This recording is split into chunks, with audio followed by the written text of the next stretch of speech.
असतोमा षड्गमय तमसोमा ज्योतिर्गमय मृत्युर्मा अमृतं गमय। ओम शांति शांति शांति। अस्मद्गुरु समारंभां नाथयामून मध्यमां लक्ष्मी वल्लभ पर्यंतां वंदे गुरु परंपरा। Audio book legend में आप सौનું સ્વાગત છે। હું રાકેશ શાસ્ત્રી આજે તમારી સન્મુખ વડતાલ દેશના વડતાલ મંદિરમાં રહેતા એક સાધુ જેતલપુર ઉત્સવમાં જઈને એવું કહી આવ્યા કે જેતલપુર મંદિરની પ્રતિષ્ઠા શ્રીજી મહારાજે પોતે કરેલી છે। તેને રાકેશ શાસ્ત્રીનો ઉત્તર આ ઓડિયો બુક લઈને ઉપસ્થિત થયો છે। તો હમણાં થોડા દિવસ પહેલા અમદાવાદ દેશના વિદ્વાનોના મત પ્રમાણે જેતલપુર મંદિરની પ્રતિષ્ઠા શ્રીજી મહારાજે કરેલી છે અને એ પ્રતિષ્ઠા થયાને 200 વર્ષ પૂર્ણ થયા। એ નિમિત્તે એક મહામહોત્સવનું આયોજન થયું હતું, જેમાં વડતાલ દેશના કોઈ પણ સાધુને આમંત્રણ ન હતું તથા જેતલપુર મહામહોત્સવની કોઈ પણ કુમકુમ પત્રિકા વડતાલ દેશના કોઈ પણ મંદિરમાં મોકલવામાં આવી ન હતી એવું વિશ્વસનીય સૂત્ર દ્વારા જાણવા મળેલું છે। અને એ મહોત્સવમાં વડતાલ દેશના એક સાધુ પધારેલા હતા અને એ સાધુએ ભૂતપૂર્વ આચાર્યની ઉપસ્થિતિમાં અને વર્તમાન આચાર્યની ઉપસ્થિતિમાં નિત્યાનંદ સ્વામીના શિષ્ય પ્રસાદાનંદ સ્વામી કૃત સ્વામિનારાયણ વિચરણ લીલામૃતમ અધ્યાય 94 તથા શ્રી ઘનશ્યામ લીલામૃત સાગરના પ્રમાણ આપી એવું પ્રતિપાદન કર્યું કે જેતલપુર મંદિર શ્રીજી મહારાજની હયાતીમાં બંધાયેલું છે અને એની પ્રતિષ્ઠા શ્રીજી મહારાજે પોતાના કરકમલો દ્વારા કરેલી છે। આ પ્રમાણેનું નિવેદન આપી તેઓએ સંપૂર્ણ વડતાલ દેશને આશ્ચર્યમાં મૂકી દીધું। તો આજે આપણે જેતલપુર મંદિરની પ્રતિષ્ઠા શું વાસ્તવમાં શ્રીજી મહારાજે કરેલી છે એનો ડીએનએ ટેસ્ટ કરશું અને સાથે સાથે એ સાધુ મહાત્માને ઉત્તર પણ આપશું। તો ભગવાન સ્વામિનારાયણે ભાવિ મુમુક્ષુઓના હિતને અર્થે 3 સંકલ્પ કરેલા હતા। સર્વપ્રથમ ભૂતલ પર વિભિન્ન સ્થાનોમાં મંદિરો બંધાવવા, જેથી ઉપાસના પદ્ધતિ યથાર્થપણે રહે। બીજો સંકલ્પ હતો આચાર્યનું સ્થાપન કરવું, જેથી ગુરુ પરંપરા જળવાઈ રહે। અને ત્રીજો સંકલ્પ હતો શાસ્ત્રની રચના કરાવવી। આ ત્રણેય સંકલ્પ ભગવાન સ્વામિનારાયણે કરેલા એનું પ્રમાણ સત્સંગી જીવનના ચતુર્થ પ્રકરણમાં છે। ભગવાન સ્વામિનારાયણે જે 3 સંકલ્પ કરેલા હતા તેમાં પ્રથમ સંકલ્પ હતો કે મંદિરોનું નિર્માણ કરાવી એમાં મારા સ્વરૂપો પધરાવવા। અને એ પ્રમાણે ભગવાન સ્વામિનારાયણે અમદાવાદ, ભુજનગર, વડતાલ, ધોલેરાનગર, જુનાગઢ અને ગઢપુરમાં આ 6 સ્થાન પર મંદિરો બંધાવડાવી પોતાના કરકમલો દ્વારા પોતાના સ્વરૂપોની પ્રતિષ્ઠા કરી। હવે અમદાવાદ દેશવાળા એક નવો વિવાદ લાવીને મૂકે છે અને એ કે ભગવાન સ્વામિનારાયણે 6 મંદિરો નથી બંધાવેલા, પરંતુ 9 મંદિર બંધાવેલા હતા અને 9 મંદિરમાં વધારાના 3 મંદિર મૂડી, ધોળકા અને જેતલ, એમ 9 મંદિરો ભગવાન સ્વામિનારાયણે પોતાની હયાતીમાં બંધાવેલા હતા એવું એ લોકો કહે છે. અને એને માટે એ લોકોના દેશમાંથી પ્રકાશિત થયેલ સત્સંગી જીવનનું પ્રમાણ આપે છે. જે સત્સંગી જીવન તત્કાલીન આચાર્ય તેજેન્દ્ર પ્રસાદજી મહારાજની આજ્ઞાથી ઈસવીસન 2000ની સાલમાં પ્રકાશિત થયું. જ્યારે 2010ની સાલમાં કૌશલેન્દ્ર પ્રસાદજી મહારાજની આજ્ઞાથી ભુજનગરમાંથી જે સત્સંગી જીવન છપાવીને પ્રકાશિત થયું હતું એમાં 6 જ મંદિરનો ઉલ્લેખ છે. આ ઉપરાંત અમદાવાદ દેશમાંથી એઓના આચાર્યની આજ્ઞાથી નંદ સંતો લિખિત જે ગ્રંથો પ્રકાશિત થયા છે એની અંદર પણ કેવલ ભગવાન સ્વામિનારાયણે પોતાની હયાતીમાં 6 જ મંદિર બંધાવેલા હતા એવો ઉલ્લેખ જોવા મળે છે. અને અત્યારના લોકો એવું કહે છે કે 2000ની સાલમાં જે સત્સંગી જીવનની આવૃત્તિ મહારાશ્રીએ બહાર પડાવડાવી એમાં 9 મંદિરનો ઉલ્લેખ છે. જ્યારે એમના જ ચિરંજીવી કૌશલેન્દ્ર પ્રસાદજી મહારાજ ગાદી પર બિરાજમાન થયા બાદ 2010ની સાલમાં જે સત્સંગી જીવનની આવૃત્તિ એમણે આજ્ઞા આપી ભુજ મંદિરથી છપાવડાવી એમાં 6 જ મંદિરો એ લોકોનું એવું કહેવું છે કે મૂડી મંદિર, ધોળકાનું મંદિર અને જેતલપુરનું મંદિર શ્રીજી મહારાજે પોતાની હયાતીમાં બંધાવડાવેલું અને એમાં પોતાના કરકમલો દ્વારા પોતાના સ્વરૂપોની પ્રતિષ્ઠા કરી. મૂડી મંદિર અને ધોળકા મંદિર એની વાત તો હું અગાળના પ્રવચનોની અંદર કરી ચૂકેલો છું અને એ લોકોના સત્સંગી જીવન પરથી જ અને એ લોકોના નિર્ણય પરથી જ મેં સિદ્ધ કરેલું હતું કે મૂડી મંદિર અને ધોળકા મંદિરની પ્રતિષ્ઠા શ્રીજી મહારાજે નથી કરી. આજે આપણે જેતલપુર મંદિરની વાત કરી, અર્થાત કે જેતલપુર મંદિર ક્યારે બંધાયું એનો DNA ટેસ્ટ કરીએ તો બધા જ શ્રોતાગણો ધ્યાનપૂર્વક આ પ્રવચન શ્રવણ કરે, કારણ કે આ પ્રવચનની અંદર હું એ લોકોના દેશમાંથી જે ગ્રંથો પ્રકાશિત થયા છે એના આધારે જ એવું સિદ્ધ કરી દેવા કે જેતલપુર મંદિરની પ્રતિષ્ઠા શ્રીજી મહારાજે નથી કરી, પરંતુ અયોધ્યા પ્રસાદજી મહારાજે કરેલી છે. સર્વપ્રથમ વાત કરીએ આપણે હરિલીલામૃતમ ગ્રંથની. તો આ હરિલીલામૃતમ ગ્રંથના રચયિતા છે વડતાલ દેશના 3જા આચાર્ય વિહારીલાલજી મહારાજ. વિહારીલાલજી મહારાજે હરિલીલામૃતમમાં જેટલી પણ લીલાઓ આવે છે એનું સંકલન કરેલું હતું અને એને લિપિબદ્ધ કરનારા અમદાવાદ દેશના બ્રહ્માનંદ સ્વામીના શિષ્ય, દેવાનંદ સ્વામીના શિષ્ય કવિ દલપતરામ હતા. અને આ વાત બધા જ સુજ્ઞ વિદ્વાનો જાણે છે કે હરિલીલામૃતમ ગ્રંથને લિપિબદ્ધ કરનારા દલપતરામ કવિ હતા.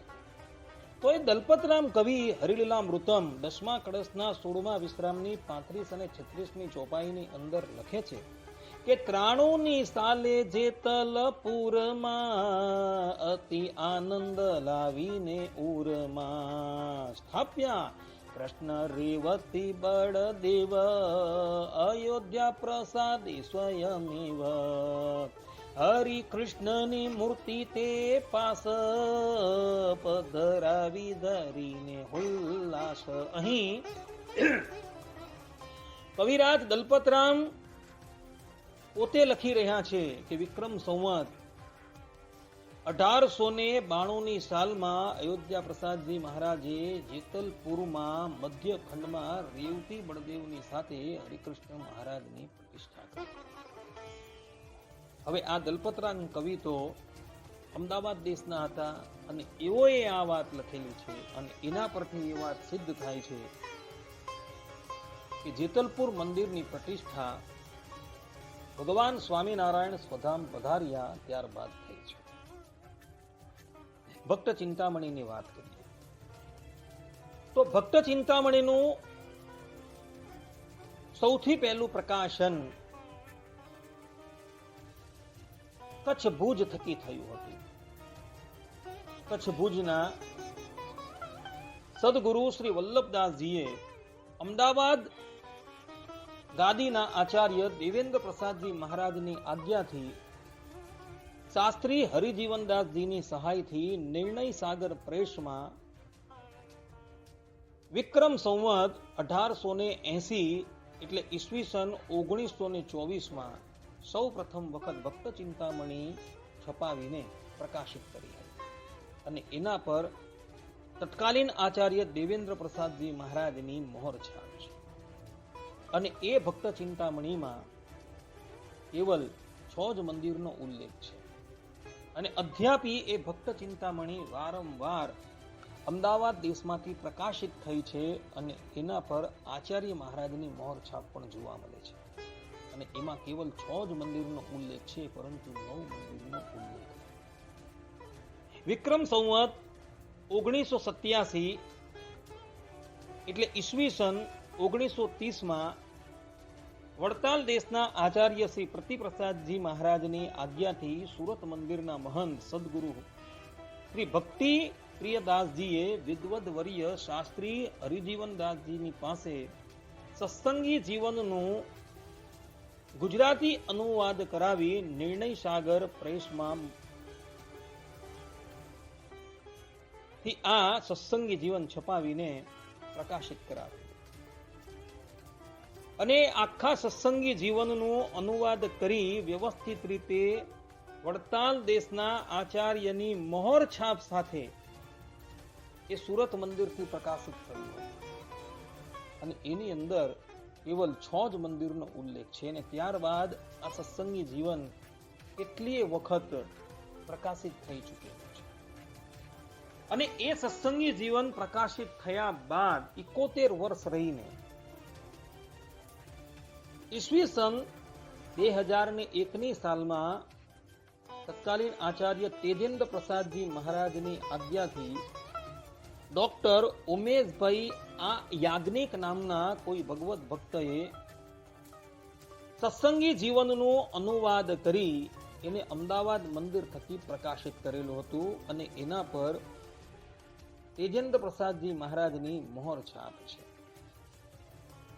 હવે આ સત્સંગી જીવન તમે જુઓ તો એની અંદર કેટલાય અધ્યાયો, કેટલાય શ્લોકો પ્રક્ષેપ કરવામાં આવેલા છે અને કેટલાય શ્લોકો કાઢી નાખવામાં આવેલા છે.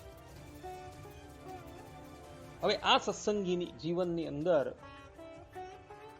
6 મંદિરને બદલે 9 મંદિરનો ઉલ્લેખ જોવા મળે છે. એમાં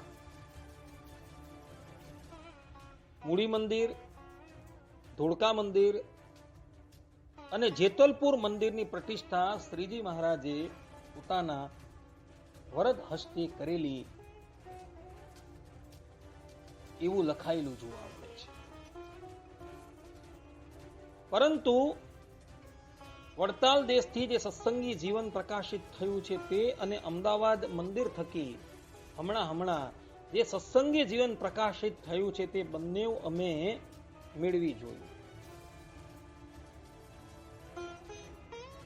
અને સાથે સાથે અમદાવાદ દેશમાંથી જે નિર્ણયો પ્રકાશિત થાય છે એ પણ મેળવી જોયા. તો એમાં મૂડી મંદિરની પ્રતિષ્ઠા અને ધોળકા મંદિરની પ્રતિષ્ઠા એ લોકોના સત્સંગી જીવનમાં જે તિથિએ થયેલી બતાવવામાં આવે છે, એનાથી વિપરીત એ લોકોના નિર્ણયની અંદર કોઈ જુદી જ તિથિ બતાવવામાં આવે છે. હું તમને એ બધી જ વાત અહીં વાંચી સંભળાવું છું. જેમ કે અમદાવાદ દેશમાંથી પ્રકાશિત થયેલ સત્સંગી જીવન ચતુર્થ પ્રકરણ 44મા અધ્યાયમાં 6ઠ્ઠા શ્લોકમાં પ્રસંગ આવે છે કે જ્યારે મૂડી મંદિર તૈયાર થઈ ગયું તે સમયે ભગવાન સ્વામિનારાયણ ભુજનગરમાં બિરાજમાન હતા. એટલે બ્રહ્માનંદ સ્વામીએ કેટલાક ભક્તોને ભુજનગર મોકલ્યા અને ભુજનગર આવી એ લોકોએ ભગવાન શ્રી હરિને કહ્યું કે પ્રભુ, મૂડીમાં બ્રહ્માનંદ સ્વામીએ મંદિર નિર્માણ કરી દીધું છે, માટે આપ પ્રતિષ્ઠા કરવા માટે મુહૂર્ત આપો.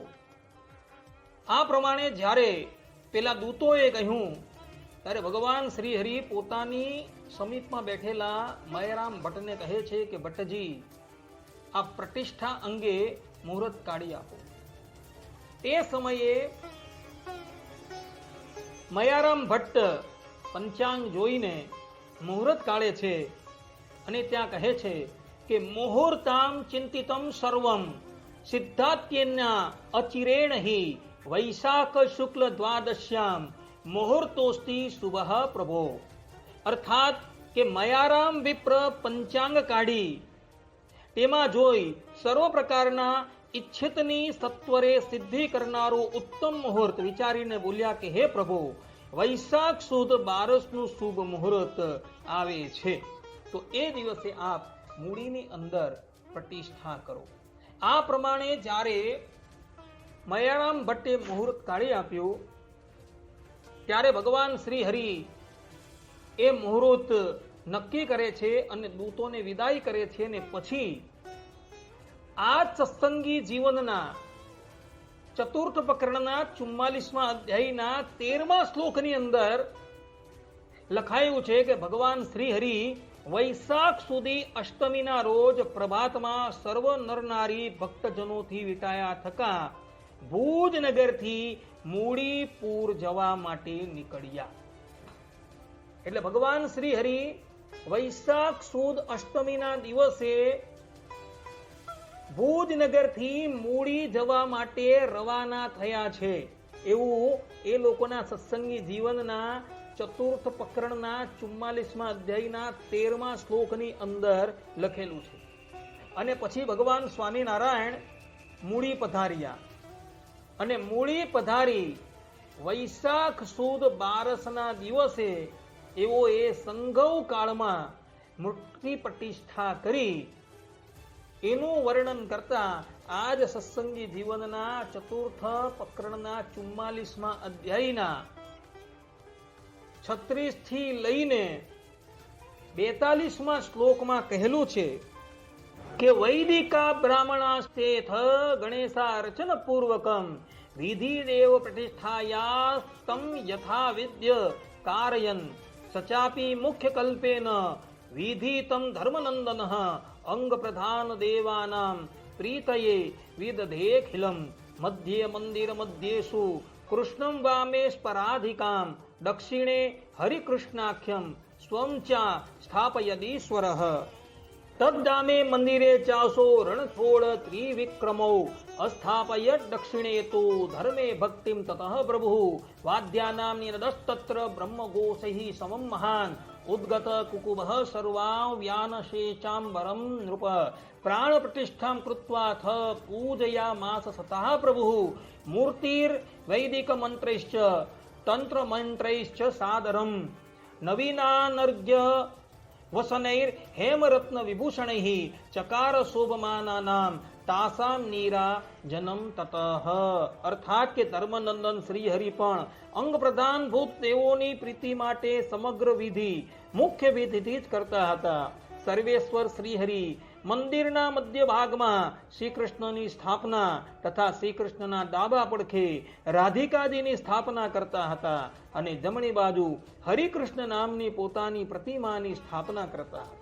પ્રભુ શ્રી હરિએ મધ્ય મંદિરની ડાબી બાજુએ રણછોડરાય અને ત્રિકમરાયની સ્થાપના કરી તથા જમણી બાજુએ ધર્મદેવ અને ભક્તિ માતાની મૂર્તિઓની સ્થાપના કરી. હે રાજન, તે સમયે મંદિરમાં વાજિંત્રોના મહાશબ્દ બ્રહ્મઘોષની સાથે નીકળતો થકો સર્વ દિશાઓ અને આકાશમાં વ્યાપી વળ્યો.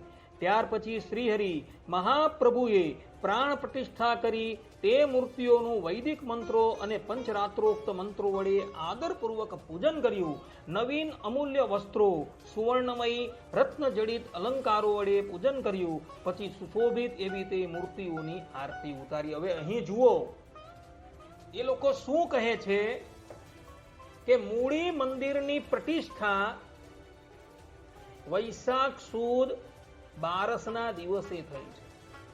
જ્યારે એ લોકોના નિર્ણયમાં મૂળી મંદિરની પ્રતિષ્ઠા મહાસુદી પંચમી વસંત પંચમીના દિવસે થઈ છે એવું વર્ષોથી લખાયેલું આવે છે. અને આજે પણ એ લોકો મૂળી મંદિરનો પાટોત્સવ મહાસુદી પંચમીના દિવસે જ ઉજવે છે. જે લોકોએ આ સંબંધની અંદર કઈ જાણવું હોય એ અમદાવાદ દેશમાંથી પ્રગટ થયેલ સત્સંગી જીવન પ્રકરણ 4 44મો અધ્યાય જોઈ લે.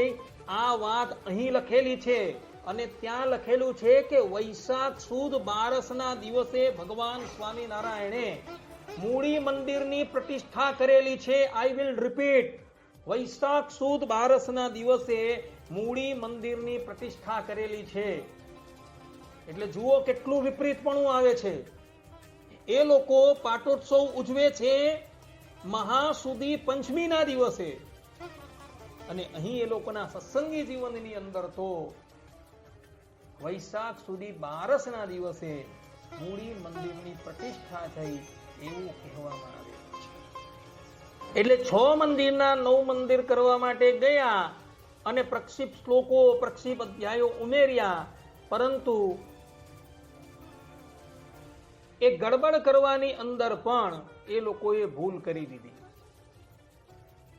કારણ કે મૂળી મંદિરની પ્રતિષ્ઠા એ લોકોના સત્સંગી જીવન પ્રમાણે વૈશાખ સુદ 12ના દિવસે છે, જ્યારે એ લોકોના નિર્ણયમાં તથા એ લોકો જે સમયો ઉજવે છે એ મહાસુદી પંચમીના દિવસનો ઉજવે છે. અર્થાત કે તે દિવસે મૂળી મંદિરમાં ભગવાન સ્વામિનારાયણે પ્રતિષ્ઠા કરેલી હતી એવું કહે છે.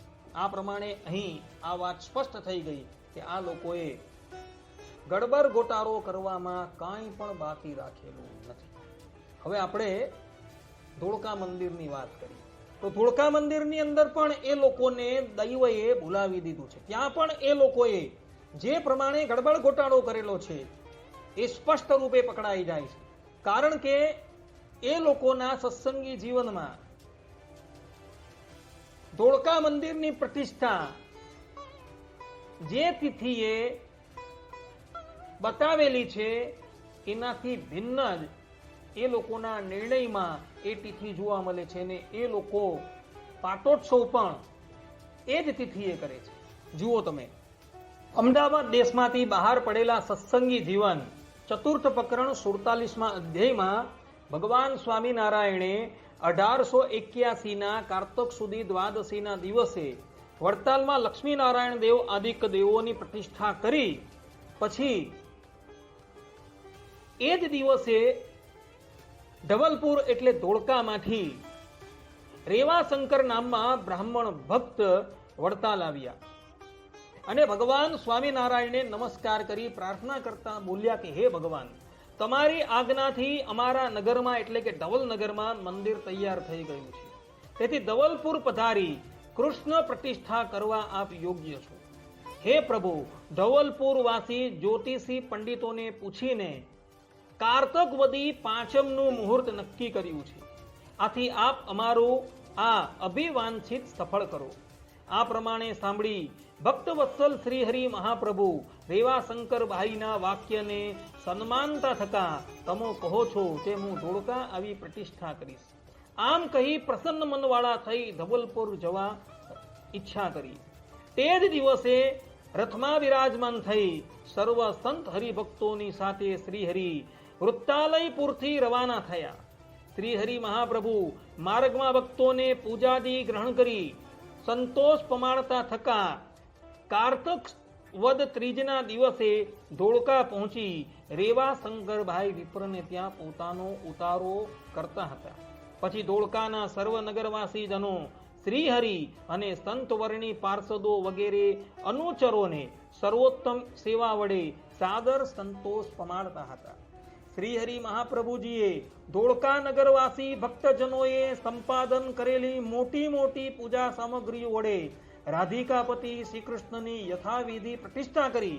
શ્રીહરિએ કાર્તકવદી પંચમીના દિવસે બૃહસ્પતિ વગેરે શુભ ગ્રહોથી અવલોકિત સ્થિર લગ્નમાં સુંદર મંદિરમાં શ્રી કૃષ્ણની સ્થાપના કરી.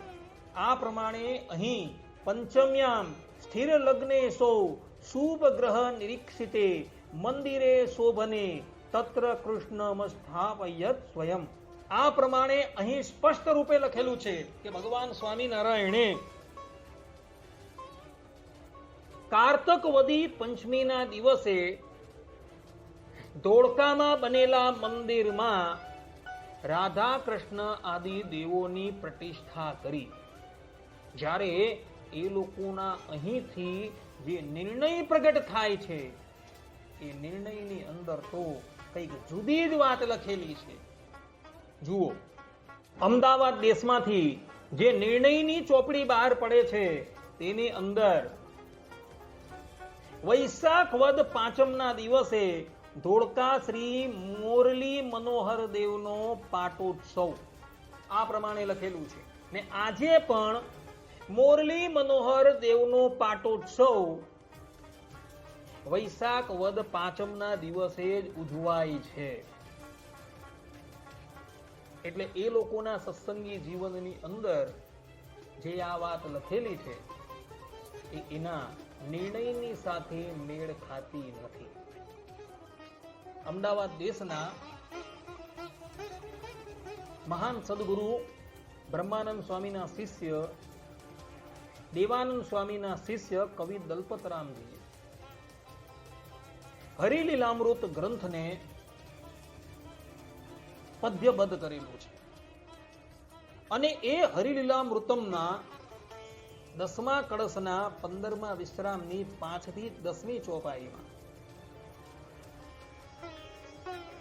દલપતરામ કવિ લખે છે કે બાણુવાની આવી સાલ જ્યારે વદી પાંચમે એ મહિનામાં અયોધ્યા પ્રસાદે ધોળકામાં દેવ મુરલી મનોહર નામે પધરાવ્યા શિખર બંધ ધામે હરિ કૃષ્ણની મૂર્તિ તે પાસ પધરાવી ધરીને હુલાસ ઈષ્ટ દેવ આ તો હરિજનના.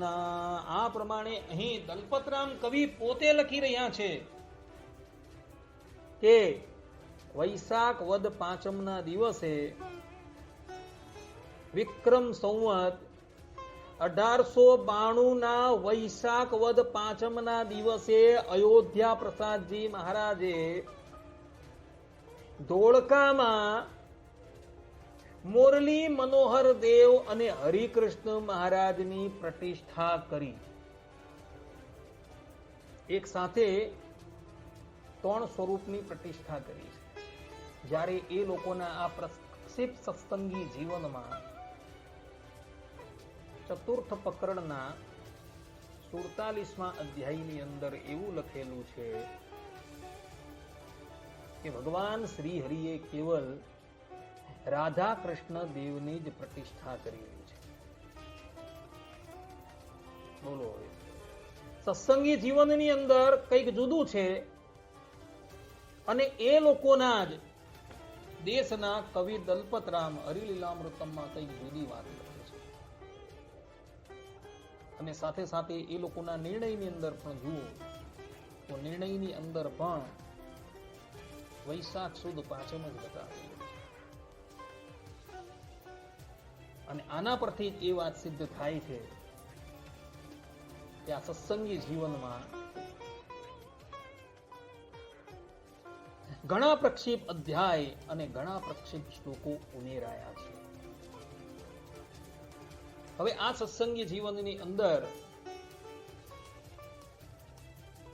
મૂડી મંદિર અને ધોળકા મંદિરની બાબતમાં ગડબડ ગોતાળો છે અને પ્રક્ષેપ અધ્યાય અને પ્રક્ષેપ શ્લોકો ઉમેરાયા છે, તો પછી જેતલપુર મંદિરની પ્રતિષ્ઠામાં પણ એ લોકો શું બાકી રાખવાના? એટલે ત્યાં પણ એ લોકોએ પ્રક્ષેપ કરેલો છે. એ આના પરથી સિદ્ધ થાય છે.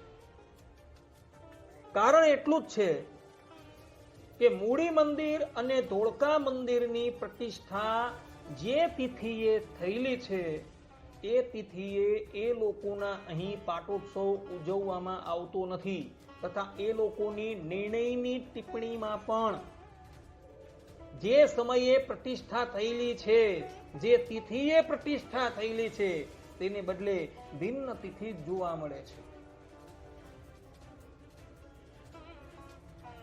એટલે જે પ્રમાણે મૂડી મંદિર અને ધોળકા મંદિરની અંદર તિથિમાં ગડબડ ગોટાળો છે, તે જ પ્રમાણે જેતલપુર મંદિરની પ્રતિષ્ઠા સંબંધમાં પણ એ લોકોએ પ્રક્ષેપ અધ્યાય અને પ્રક્ષેપ શ્લોકો ઉમેરેલા છે. કારણ કે એ લોકોના દેશના કવિ દલપતરામજીએ હરિલીલામૃતમ ગ્રંથને કાવ્યબદ્ધ કરેલો છે, તો એની અંદર સ્પષ્ટ રૂપે એવા વચનો જોવા મળે છે કે જેતલપુર મંદિરની પ્રતિષ્ઠા અયોધ્યા પ્રસાદજી મહારાજે કરેલી છે, અને એ પણ વિક્રમ સંવત 1893 સાલમાં. વળી અમદાવાદ દેશના સંતો અને ભક્તો સર્વમંગલ સ્તોત્રમનું પ્રમાણ આપે છે અને કહે છે કે આ સર્વમંગલ સ્તોત્રમની અંદર સતાનંદ સ્વામીએ એવો ઉલ્લેખ કરેલો છે કે મૂડી મંદિરની પ્રતિષ્ઠા, ધોળકા મંદિરની પ્રતિષ્ઠા અને જેતલપુર મંદિરની પ્રતિષ્ઠા ભગવાન સ્વામિનારાયણે પોતાના વરદ હસ્તે કરેલી હતી. તો જરા એનો પણ ડીએનએ ટેસ્ટ કરી લઈએ. તો સર્વમંગલ સ્તોત્રમ જેના રચયિતા છે સદગુરુ સતાનંદ સ્વામી. સત્સંગી જીવનમાં ભગવાન સ્વામિનારાયણની જેટલી પણ લીલાઓ આવે છે એ લીલાઓના 1000 નામ બનાવી સદગુરુ સતાનંદ સ્વામીએ આ સર્વમંગલ સ્તોત્રમ બનાવેલો છે, જેના 214 શ્લોક છે.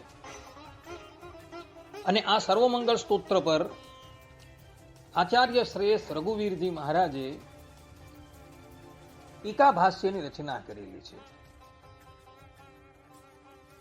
એમની ટીકાનું નામ છે ભાવ પ્રબોધિની ટીકા.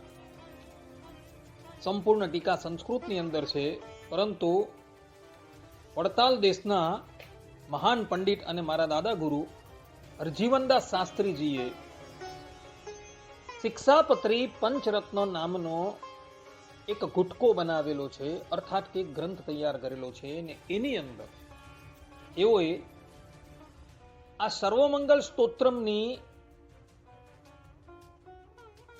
રઘુવીરજી મહારાજ કૃત ભાવ પ્રબોધિની ટીકાનો અનુવાદ કરીને આ સ્તોત્રમને સંમલિત કરેલો છે. આ સર્વમંગલ સ્તોત્રમ અર્થાત કે શિક્ષાપત્રી પંચરત્ન એ વિક્રમ સંવત 1992 છપાઈને પ્રસિદ્ધ થયેલી છે. એના પર આનંદ પ્રસાદજી મહારાજના હસ્તાક્ષર છે, અર્થાત કે એઓએ છપાવવા માટે આજ્ઞા આપેલી છે. હવે ત્યાર પછી આ સર્વમંગલ સ્તોત્રમ જૂનાગઢના પ્રભુ સ્વામીએ છપાવીને પ્રસિદ્ધ કરેલો છે. એક સર્વમંગલ સ્તોત્રમ અમદાવાદના ભાલજા મંડળે પણ છપાવીને પ્રસિદ્ધ કરેલું છે. એ બધા સર્વમંગલ સ્તોત્રમનો અવલોકન કરતા એમાં કોઈ પણ જગ્યાએ મૂળી મંદિર, ધોળકા મંદિર કે જેતલપુર મંદિરની પ્રતિષ્ઠા ત્રીજી મહારાજે કરી હોય એવો ઉલ્લેખ જ નથી.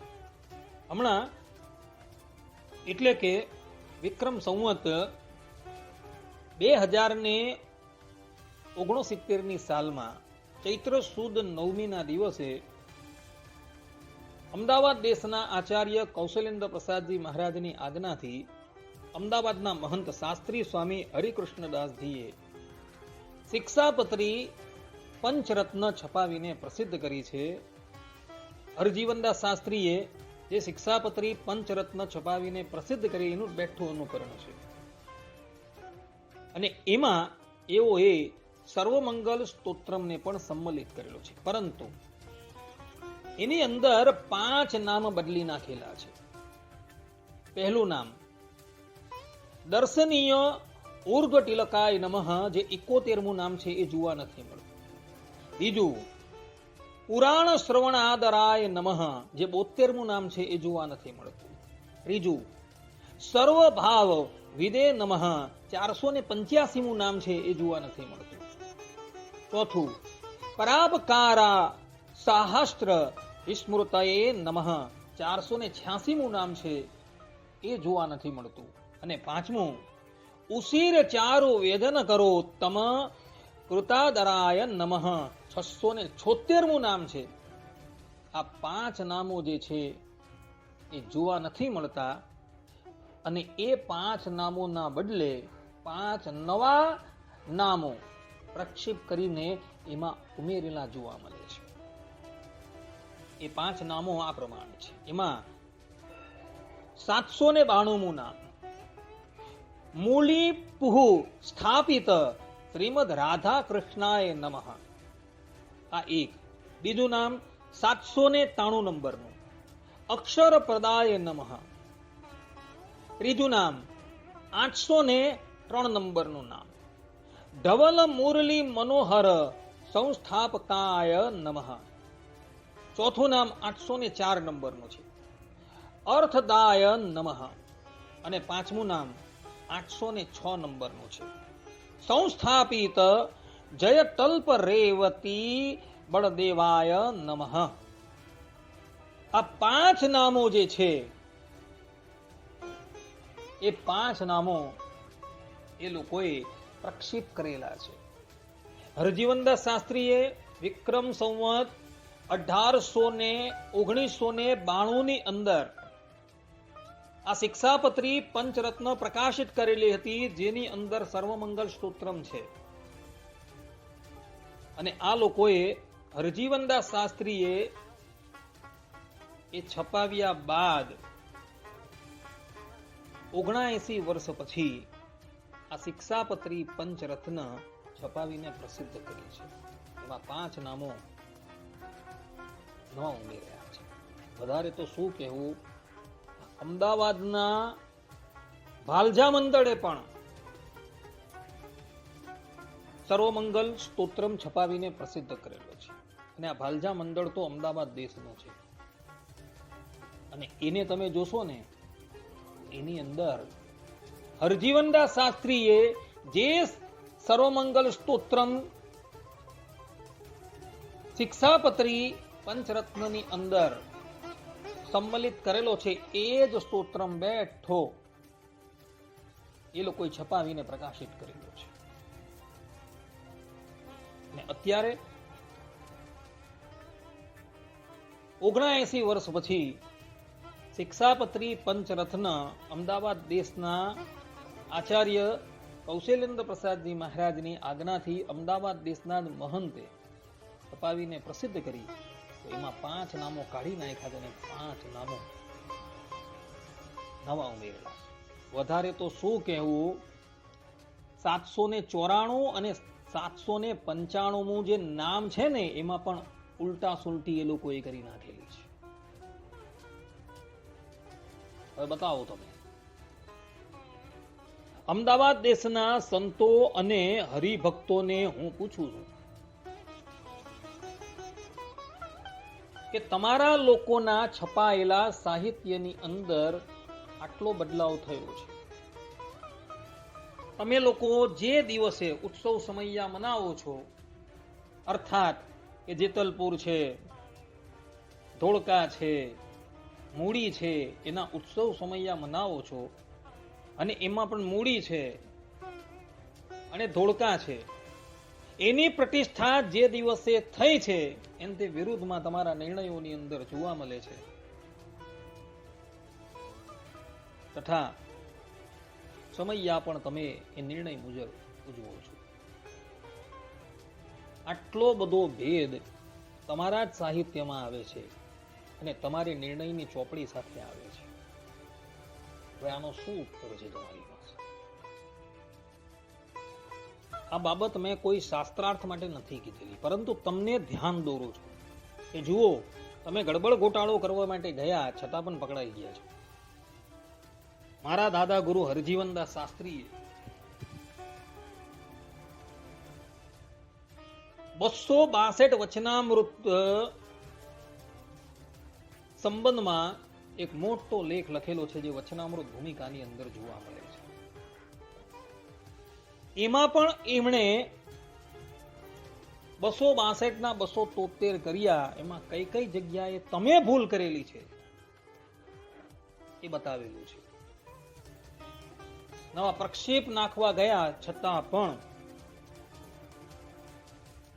તમારી એ ચોરી જે છે એ પકડાઈ ગયેલી હતી. એવું બધું સાબિત કરેલું છે શાસ્ત્રી મહારાજે.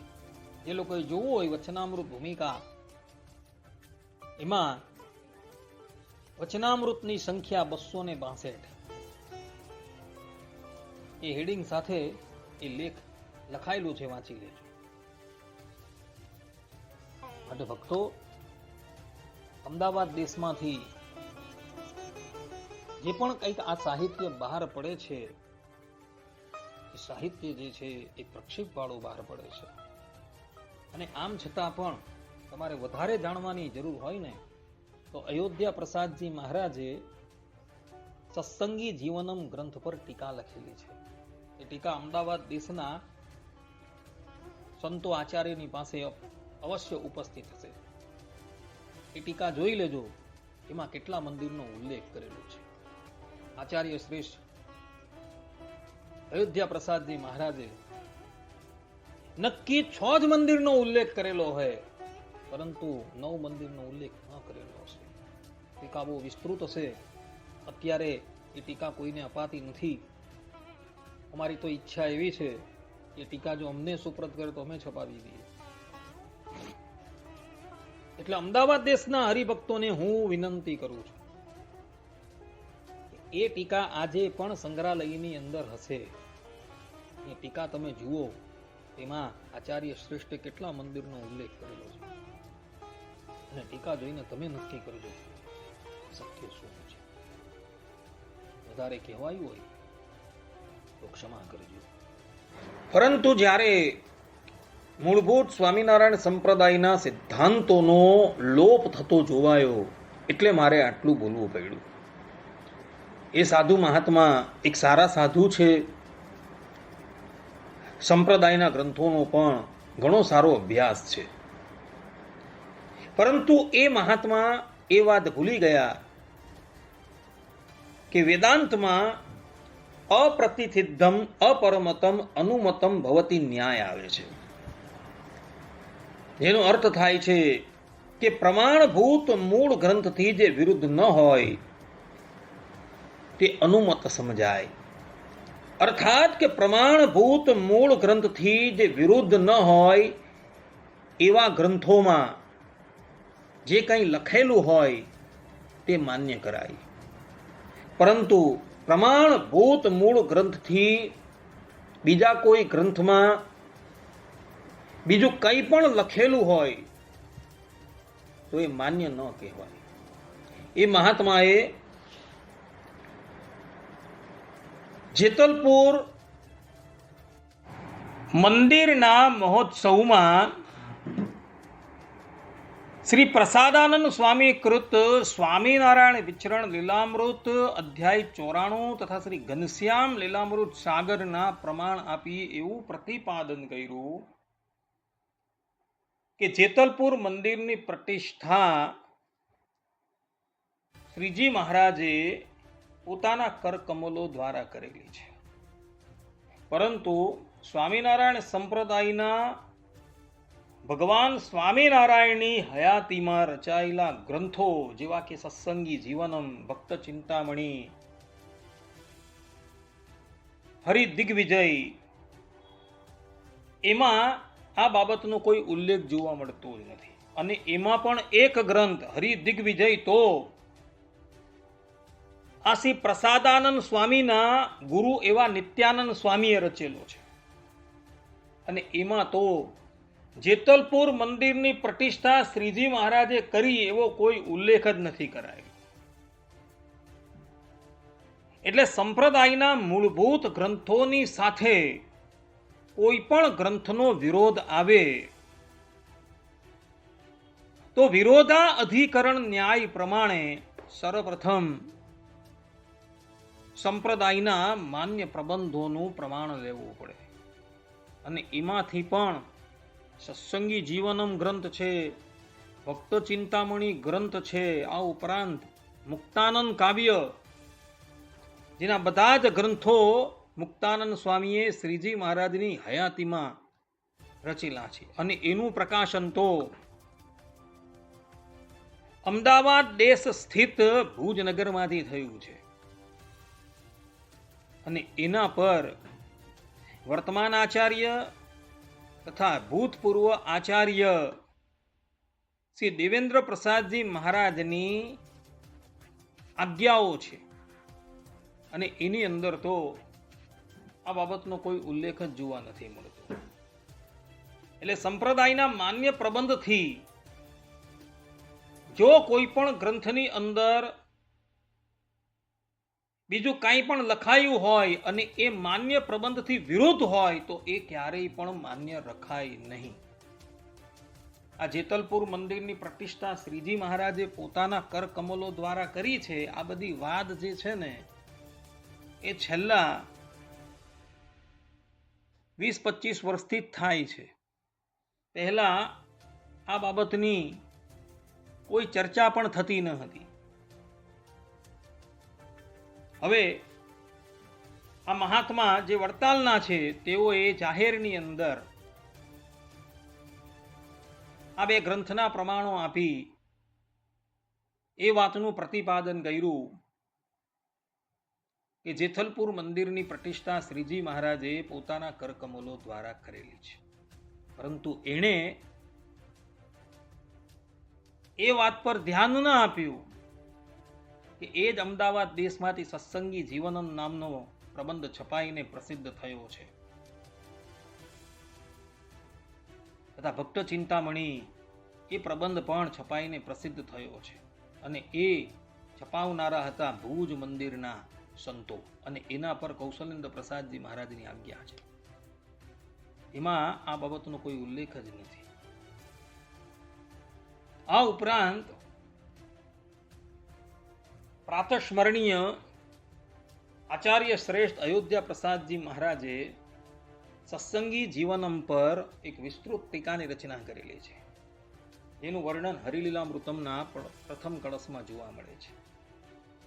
એ ટીકા આજે પણ અમદાવાદ દેશની પાસે ઉપલબ્ધ હશે. એ ટીકા લાવીને મૂકો અને ટીકા જુઓ તો દૂધનું દૂધ અને પાણીનું પાણી થઈ જશે. હું અમદાવાદ દેશના વિદ્વાનોને નમ્ર અપીલ કરું છું કે કૃપા કરીને એ ટીકા જે છે એ તમે પ્રકાશિત કરો, એની મૂળ પ્રત ઉપસ્થિત કરો, તો પછી જે સત્ય હશે તે ખબર પડી જશે. એટલે વડતાલ દેશના સાધુએ આ જેતલપુરની અંદર જે ગ્રંથોના પ્રમાણ આપી જે પણ કંઈક પ્રતિપાદન કર્યું એ સંપ્રદાયના મૂળભૂત પ્રબંધથી વિપરીત હોવાથી ક્યારેય પણ માનવા યોગ્ય થતું નથી. અને એમાં પણ એક ગ્રંથ તો આસી પ્રસાદાનંદ સ્વામીના ગુરુએ રચેલો છે અને એમાં તો આ વાતનો કોઈ ઉલ્લેખ જ નથી. માટે ભક્તો, જેતલપુર મંદિરની પ્રતિષ્ઠા શ્રીજી મહારાજે નથી કરી, પરંતુ અયોધ્યા પ્રસાદજી મહારાજે કરેલી છે અને આ વાત હરિલીલામૃતમના 10મા કળશમાં લખાય છે. અને આ હરિલીલામૃતમ ગ્રંથને લિપિબદ્ધ કરનારા હતા અમદાવાદ દેશના જ બ્રહ્માનંદ સ્વામીના શિષ્ય દેવાનંદ સ્વામીના શિષ્ય કવિ દલપતરામજી હતા. તેમાં એવો સ્પષ્ટ રૂપે એવું લખેલું છે કે જેતલપુર મંદિરની પ્રતિષ્ઠા આચાર્ય શ્રેષ્ઠ અયોધ્યા પ્રસાદજી મહારાજે કરેલી છે. આટલું કહીને આ ઓડિયો બુકને હું અહીં સમાપ્ત કરું છું. સર્વે સંતુ નિરામય સર્વે સુખીનો ભવંતુ સર્વે ભદ્રાણી પશ્યંતુ મા કશ્ચિત દુઃખ ભાગ ભવેત અસ્તુ. જય સ્વામિનારાયણ.